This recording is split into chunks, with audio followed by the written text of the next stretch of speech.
Hello, dear students. I'm Kirti Sharma from the Modern Pathshala, and today I will be starting a new topic that is circles. Circles में भी काफी बच्चों को दिक्कत होती है, जैसे कि ट्रायंगल्स में होती थी। तो सर्कल्स को हम लोग आज एकदम बेसिक से स्टार्ट करेंगे एंड समझेंगे जो भी टॉपिक्स हमारे बोर्ड के सिलेबस में है। So first topic over here and that I am going to cover is the basic definitions जो आपके चैप्टर में इंक्लूडेड है। तो सबसे पहले हम स्टार्ट करते हैं tangent से। So let's try to understand what tangent is. तो बच्चों जब भी हम एक सर्कल ड्रॉ करते हैं तो we know that the point at the center of the circle and any point on the circle, इन दो पॉइंट्स का अगर हम डिस्टेंस ले ले तो ये बन जाता है रेडियस, 2 टाइम्स रेडियस हो जाता है डायमीटर। अब टैंजेंट हम बच्चों किसको बोलते हैं? अगर आप कोई एक स्ट्रेट लाइन ड्रॉ करो जो सर्कल को जस्ट एक पॉइंट से टच करते हुए जाए, so that is going to be a tangent. अब देखो अगर आप टैंजेंट को सर्कल के अंदर बनाने का ट्राई करोगे तो हमेशा ये दो पॉइंट पर टच करेगा, and that's not possible, okay, because the basic definition of tangent is it should touch the circle at only one point. तो हमेशा जब भी आप tangent draw करोगे it will be outside the circle, or you can say touching the circle at one particular point. तो यहाँ पर हमारे पास AB is the tangent and this point, the point where the circle is touching the point where the circle is touching the tangent actually is known as point of contact. तो ये दो terms बहुत important है, tangent and point of contact. tangent हम किसको बोलते हैं?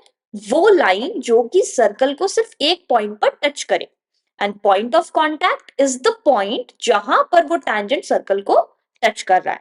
इस एग्जांपल में AB is the tangent and P is the point of contact. Now before we move further to the theorem part, we should know these 2 points because कभी-कभी ये MCQs में पूछे जाते हैं। तो first point here is there is only one tangent passing a particular point on a circle, passing through a particular point on the circle. तो यहाँ पर बच्चों देखो इसका मतलब क्या है कि अगर हम एक सर्कल ड्रॉ करें और उससे एक टैंजेंट ड्रॉ करने की कोशिश करें जो कि सर्कल को जस्ट एक पॉइंट पर टच करे, तो as we have already seen, तो ऐसा सिर्फ एक ही टैंजेंट पॉसिबल है। अगर मैं ऐसे बनाऊं तो देखो पॉइंट ऑफ कांटेक्ट चेंज हो जा रहा है, तो एक पॉइंट से पास करता हुआ टैंजेंट हमेशा यूनिक होगा। So from one specific point we can draw only one tangent. Okay, now if we talk about a point outside the circle, तो यहां पर देखो हमने पॉइंट P से अगर टैंजेंट ड्रॉ करना चाहा तो we can just draw two tangents, right? Any other tangent is not possible. So यही यहाँ पर दो पॉइंट्स है जो बहुत इंपॉर्टेंट है कि अगर we are talking about a particular point of contact then वहां से we can draw only one tangent. If we are talking about a common point जहां से हम मल्टीपल टैंजेंट्स ड्रॉ कर सकते हैं, तो वहां पर भी हमारे पास दो ही पॉसिबिलिटी है, we can only draw two tangents. Now let's move on to the next topic that is related to theorems. तो हमारे पास स्टैंडर्ड 10th के सिलेबस में अकॉर्डिंग टू CBSE दो थ्योरम है, एंड जो फर्स्ट थ्योरम है उससे काफी सारे न्यूमेरिकल्स पूछे जाते हैं। तो let's see what the first theorem is. So angle formed by a tangent and radius is 90 degree. तो इसे समझने के लिए हम एक फिगर ड्रॉ कर लेते हैं।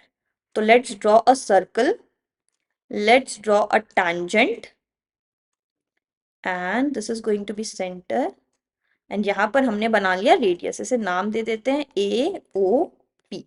तो ये थ्योरम क्या बोल रहा है? Angle formed by the tangent, so this here is the tangent and radius, this here is the radius, is 90 degree. मतलब हमेशा जब भी हमारा टैंजेंट और रेडियस इंटरसेक्ट करेगा तो जिस पॉइंट पे वो इंटरसेक्ट कर रहा है that angle will be 90 degree.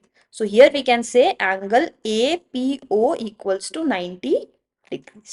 So this is the first theorem and इससे related आपको multiple MCQs पूछे जा सकते हैं, जहां पर आपको क्वेश्चन इस तरह से फ्रेम करके दे देगा। आपको ऐसे कुछ ट्रायंगल बनाना रहेगा जिसमें आपको ये साइड गिवन हो, ये साइड गिवन हो, एंड ये फाइंड करना है। Anything can be possible. So just remember कि tangent and radius together forms an angle of 90 degree. So whatever triangle you will get, you can apply Pythagoras theorem in that. अब यहां पर भी बहुत सारे बच्चे ये मिस्टेक करते हैं, इसे हाइपोटेनस ले लेते हैं। No, right, hypotenuse is always the side which is opposite to angle 90 degree. तो हमेशा ये वाला जो साइड है ना, ये हाइपोटेनस होगा। Okay, now let's move to the second theorem. Length of tangents from external point is equal. तो अगर हम फिर से एक सर्कल ड्रॉ करें, तो यहां पर अगर हमारे पास एक एक्सटर्नल पॉइंट है P, इससे हम tangents ड्रॉ करें, तो ये हो गया फर्स्ट tangent, ये हो गया मेरा सेकेंड tangent। इसे हम नाम दे देते हैं A एंड B, इसे दे देते हैं O and yeah. So here we can get from this particular theorem the length of tangents. So what are the tangents here? AP and PB. So length of the tangents is going to be equal. मतलब AP will be equal to BP और PB. So now अब यहां से हम ना कुछ और चीजें भी फाइंड आउट कर सकते हैं। अगर लेट सपोज हम इस एंगल और इस एंगल की बात करें, तो देखो फर्स्ट थ्योरम से हमें मिला था कि tangent and radius always forms 90 degree. So this is going to be 90 degree and this is going to be 90 degree. So if we talk about the quadrilateral, so in AOBP we can get 90 degrees plus angle O plus 90 degrees plus angle P equals to how much? 360 degree. Sum of all angles in quadrilateral is 360. तो यहां से अगर हम angle O plus angle P निकाले, so this is going to be, तो यहाँ 90 and 90 becomes 180, so this is going to be 360 minus 180 and we can get O plus P is equal to 180. तो ये वाला टाइप ऑफ क्वेश्चन बच्चों prove करने भी आता है और इससे रिलेटेड क्वेश्चंस भी पूछते हैं। जैसे मान लो आपको यहाँ पर कुछ एंगल दे दिया, लेट सपोज 70, ये एंगल पूछा, this will be 110, right. So basically from here we can understand कि ये एंगल एंड ये angle are what, angle P and angle O are supplementary. This is something that you can remember. Okay, so this concept can be applied in many questions. अब एक और चीज हम कर सकते हैं, अगर हम यहां से इसे ज्वाइन कर दे, so see we are getting two triangles and these two triangles are actually congruent triangles. How can you say that?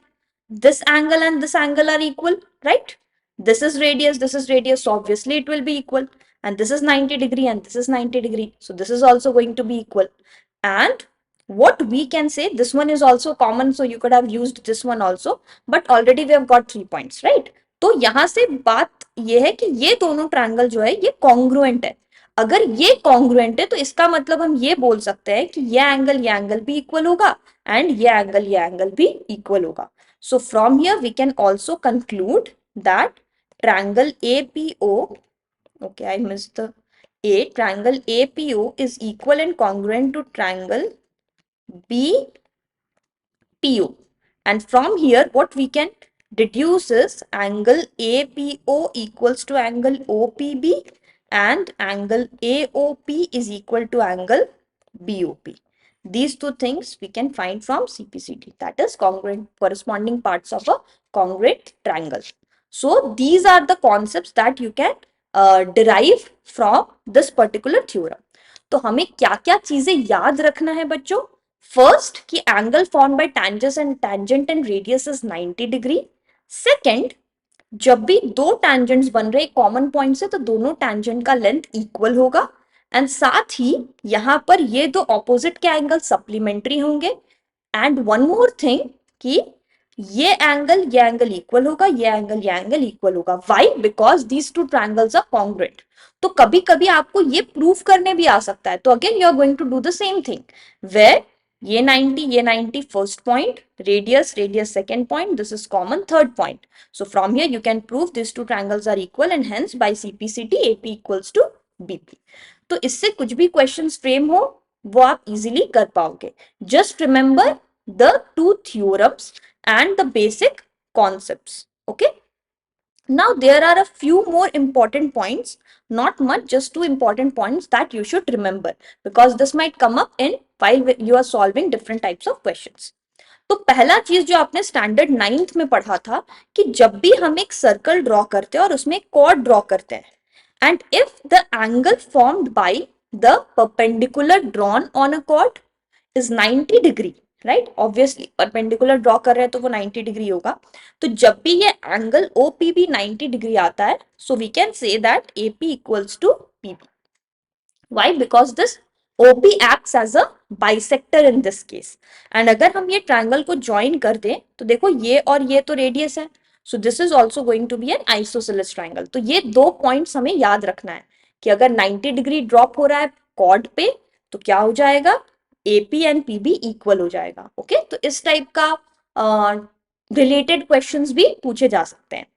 And converse was also true. Okay, converse means कि अगर आपको पता है कि AP and PB is equal, then you can automatically say that OP is the bisector, और you can say perpendicular bisector of AB। And एक और term use होता है that is concentric circles. So concentric circles are basically the circles which have a common center. Okay, for example यहाँ पर this is concentric. Why? Because ये जो दोनों red and orange circle है, रेड एंड येलो सर्कल है, दोनों का जो सेंटर है ना वो सेम है। Okay, so this is going to be the radius of the smaller circle and this is going to be the radius of the bigger circle. तो concentric circle से रिलेटेड भी कुछ आपको क्वेश्चन दिया जा सकता है थ्योरम 1 पे based, and this is something which you can remember.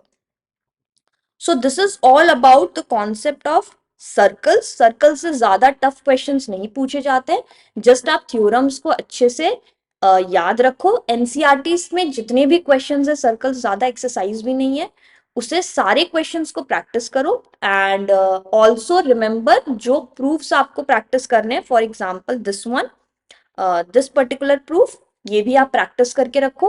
And जितने भी एग्जाम्पल वाले क्वेश्चंस हैं वो भी आप एनसीईआरटी से कंप्लीट कर लो, and you will be well prepared for the topic circles.